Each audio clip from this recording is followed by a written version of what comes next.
اپنے پسندیدہ شاعر کی ویڈیو سب سے پہلے پانے کے لیے اینا مشاعرہ آج ہی سبسکرائب کیجیے اور بیل آئیکن دبانا نہ بھولیں۔ شکریہ۔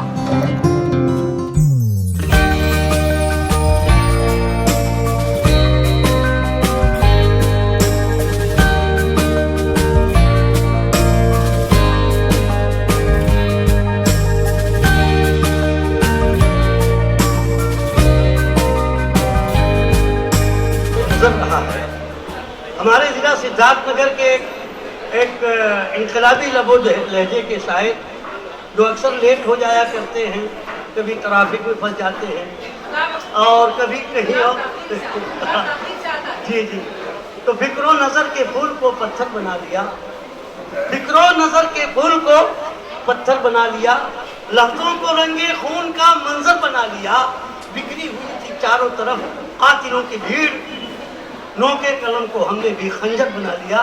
میں درخواست کرتا ہوں محترم اسرار سدھارتھ نگری صاحب سے تو تشریف لائیں اور اپنی کلامی بلیغ سے محفل کو روشناس کرائیں۔ محترم اسرار سدھارتھ نگری جو کئی مشاعروں کے بانی اور کنوینر ہیں، ممبئی عروس البلاد ممبئی سے لے کر ضلع سدھارتھ نگر تک مشاعروں کا انہوں نے جھنڈا گاڑا ہے اور اردو ادب کی بڑی تندگی سے خدمت کر رہے ہیں۔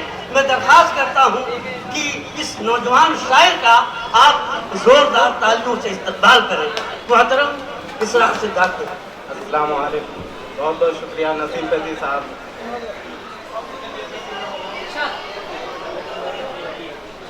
جناب بلال صاحب کا یہ جشن ہے، ان کے حوالے سے میں سوچتا ہوں شعر پڑھ دوں۔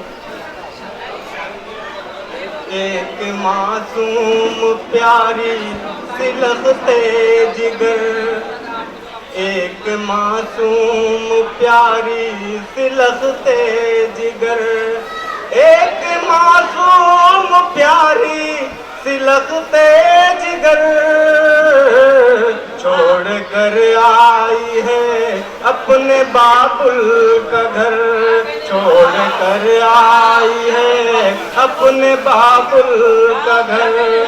اور یہ شعر بھی سنیں کہ دوست احباب بھی دے رہے ہیں دعا، دوست احباب بھی دے رہے ہیں دعا، دوست احباب بھی دے رہے ہیں دعا، ان کی جوڑی سلامت رہے عمر بھر، ان کی جوڑی سلامت رہے عمر بھر۔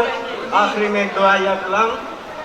اے خدا شاد رکھ ان کو آباد رکھ، اے خدا شاد رکھ ان کو آباد رکھ، اے خدا شاد رکھ ان کو آباد رکھ، اے خدا شاد رکھ ان کو آباد رکھ، لگ نہ جائے انہیں اب کسی کی نظر، لگ نہ جائے انہیں اب کسی کی نظر۔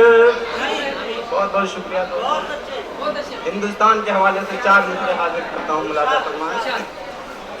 نہ ہم ایران والے ہیں، نہ ہم افغان والے ہیں، نہ ہم ایران والے ہیں، نہ ہم افغان والے ہیں، نہ بنگلہ دیش والے ہیں، نہ ہم جاپان والے ہیں، ہمیں جو بھیجتے ہیں پاک خود لنکا چلے جائیں۔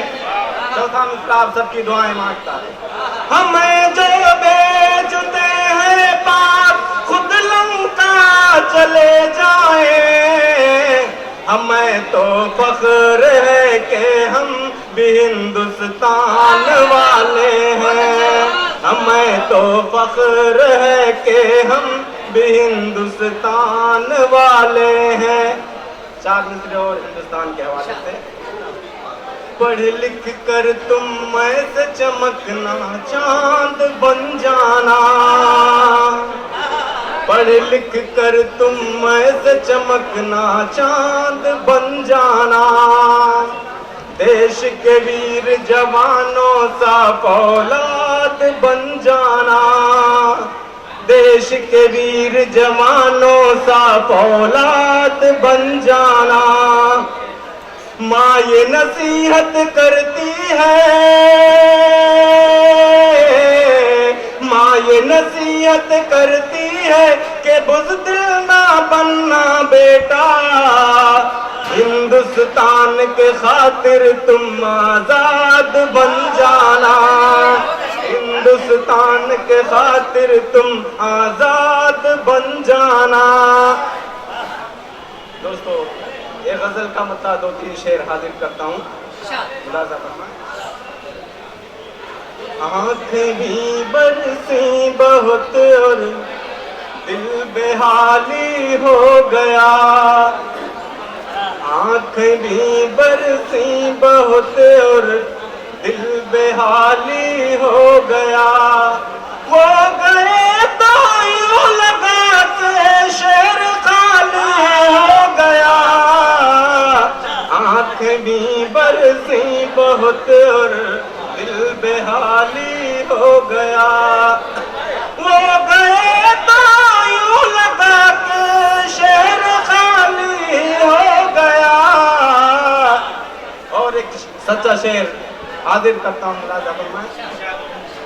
کل تلک جس نے ہے لوٹا اس چمن کی آبرو، کل تلک جس نے ہے لوٹا اس چمن کی آبرو، وہ لٹیرا اس چمن کا آج مالی ہو گیا، کل تلک جس نے ہے لوٹا اس چمن کی آبرو۔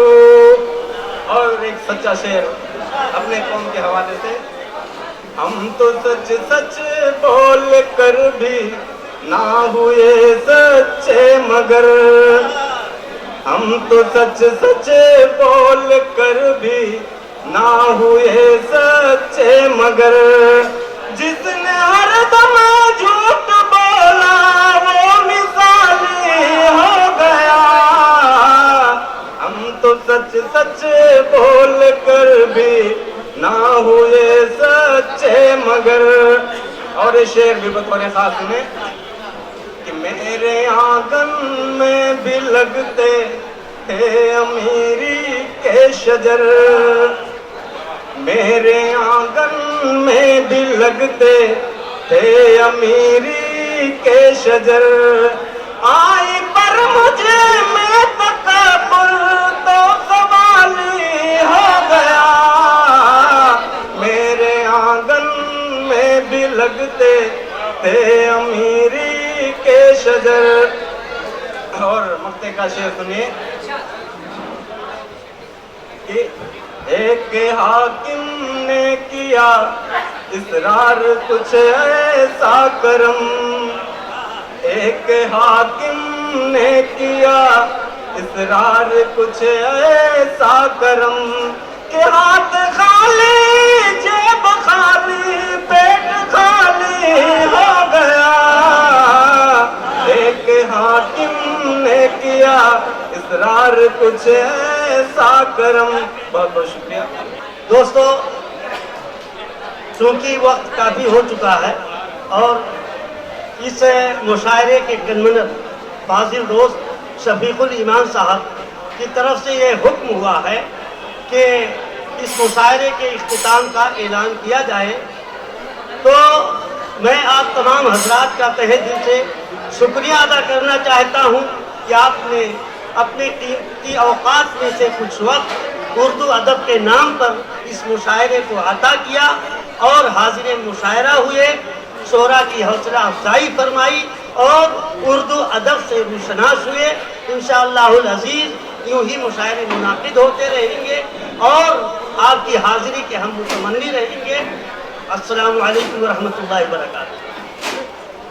صدر مشاعرہ محترم نسیم فیضی صاحب کے انہی اختتامی کلمات کے ساتھ میں آج کے پروگرام کے اختتام کا اعلان کرتا ہوں، اور اسی کے ساتھ میں نسیم فیضی صاحب کا بطور خاص شکر گزار ہوں، جنہوں نے ویڈیوگرافی کا انتظام کیا اور مشاعرے کی ترتیب بنانے میں یہ قدم قدم پہ ہمارے معاون ہیں، اور امید کرتے ہیں کہ اسی طرح سے اس ٹیم کو یہ اپنی سرپرستی میں لے کے چلیں گے اور ایک شاعروں کا ایک اچھا گروپ عمل میں آئے گا جو حقیقی معنوں میں ادب پیش کرے گا، اور جس کی شاعری کو سن کر کے ایسا لگے گا کہ واقعی یہ شاعری ہے، شاعری کی آواز ہے، جیسا کہ کہا گیا تھا کہ شاعری کنائی کی زبان ہے، شاعری اور خطابت میں فرق ہونا چاہیے، اس کا واضح فرق آج آپ نے دیکھا۔ امید ہے آپ لوگ بھی اس کارواں کا ساتھ دیں گے، تعاون کرتے رہیں گے، انشاءاللہ کارواں بہت جلد ترقی کے منازل طے کرے گا، اور عوام کو صحیح معنوں میں جیسا کہ نسیم فیضی صاحب نے صدر مشاعر نے فرمایا حقیقی فائدہ پہنچے گا، اور صحیح معنوں میں حقیقی ادب سے، حقیقی شاعری سے، محبت والی شاعری سے، انقلابی شاعری سے روشناس ہوں گے۔ میری اجڑی ہوئی شاموں کی قسم ہے تم کو، پھر کوئی بزم سجانا تو خبر کر دیں۔